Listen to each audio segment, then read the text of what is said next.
कर्मफलदाता एवं न्यायकर्ता शनि तांकर उल्टा गति आरंभ करिवे 29 जून रु नै कि 15 नवेम्बर जाए। तो एही समय रे शनिंकर एही 139 दिन जाक जो बकरी चलन हबो ता द्वारा कन्या राशि रो व्यक्ति माननकु केते भलो एवं केते खराब फल देबे सेही विषय आज आमे डिटेल्स रे आलोचना करिवा। नमस्कार, मु सुआशीष पुंथा स्वागत करछि मो YouTube चैनल को।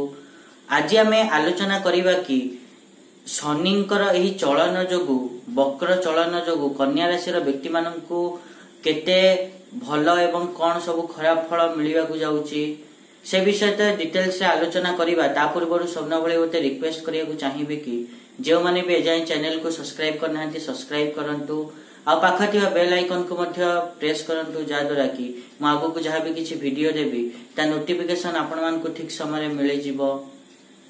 जदि आमे कन्या राशि कथा कहिबा ताले कन्या राशि रो व्यक्ति मान को पई शनि बकरी होई षष्ठ भाव रे गोचर करिवे। एही गोचर समय रे शनि आपन मान को ठीक बाटरे जीवा पई प्रेरणा देबे एवं आपण मान को निज लक्ष्य स्थल रे पहुंचिया पई सहाय्य करिवे। सेमते ज्योतिष शास्त्र रे जेते बेले कुहा जाय कि जेते बेले शनि षष्ठ भाव रे गोचर करंती ताको शुभ बोली धरा जाई थाए। तो एही गोचर समय रे आपण माने विवाद रु मध्य लाभ उठेइबे। ता सहित आपण माने निज शत्रु उपरे प्रभुत्व विस्तार करि परिबे, शत्रु एवं विवाद रु मुक्ति पाई परिबे। ता सहित आपण माने किंतु स्वास्थ्य को नेकी टिके समस्या आपण मानकर देखा देई पारे।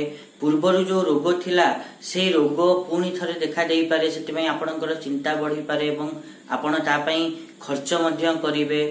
किंतु आपण मानकर बहुत आगुरु जो जो क्षेत्र रे समस्या देखा देई थिला सेटा धीरे धीरे दूर हबो एवं ता सहित आपण माने एही समय रे किछि बड़ प्रोजेक्ट पई माने अधिक खर्च करिया चक्कर रे आपण माने करज मध्य नै पारंती। तापर जदि हमें शनिंकर दृष्टि कथा कहिबा ताले शनिंकर तृतीय दृष्टि आपण मानकर अष्टम भाव रे पडुथिबारु एही समय रे आपण मानकर जो अंतर ज्ञान अछि सेथिरे वृद्धि घटिबो। हैंडीक्राफ्ट हाथ रे जो माने किछि तयारी करचंती बा पुराना जिंस किछि बनाउचंती तांकर भलो काम चलिबो। ता सहित जदि आमे शनिंकर नेक्स्ट दृष्टि कथा कहिबा ताले शनिंकर सप्तम दृष्टि आपण मानक द्वादश भाव रे पडुथिबारु आपण माने एही समय रे अधिक खर्च करिवे। ता सहित आपण माने आपण मानक जदि संतान अछंती ताले तांको संतान मानकर बाहागर स्थिर हेई पारे एवं आपण माने एही समय रे बाहारु अर्थात विदेश रु सपोर्ट पाइबे, फाइनेंशियली भी सपोर्ट पाइबे। ता सहित आपण माने किंतु घरर जे बड़ सब अछंती पुरुखा लोक तांको नै कि टिके चिंतित हेई पारंती।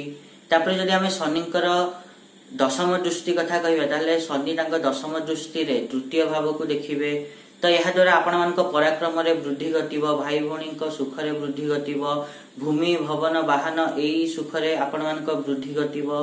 ता सहित किंतु आपण जो काम रे हाथ देबे सेथिरे बाधा सृष्टि हेई पारे एवं चाकरी जो माने करचंती तांको पई किछि बड़ समस्या आसी पारे।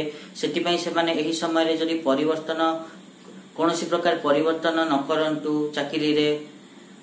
एत थिला कन्या राशि रो व्यक्ति मानक पई शनिंकर वक्र चलन कोन सब शुभ शुभ फल दबो। आशा करिबे कि मु जा कहिली आपण माने ठीक रे बुझी पाथिबे। आ जदि वीडियो भल लागि छि ताले निहात रूपे वीडियो को लाइक करंतु, शेयर करंतु आ चैनल को सब्सक्राइब करिया पे तो जमाई भूलंतुनी। आज पई एतिकी देखावा नेक्स्ट वीडियो रे। रहूची, नमस्कार।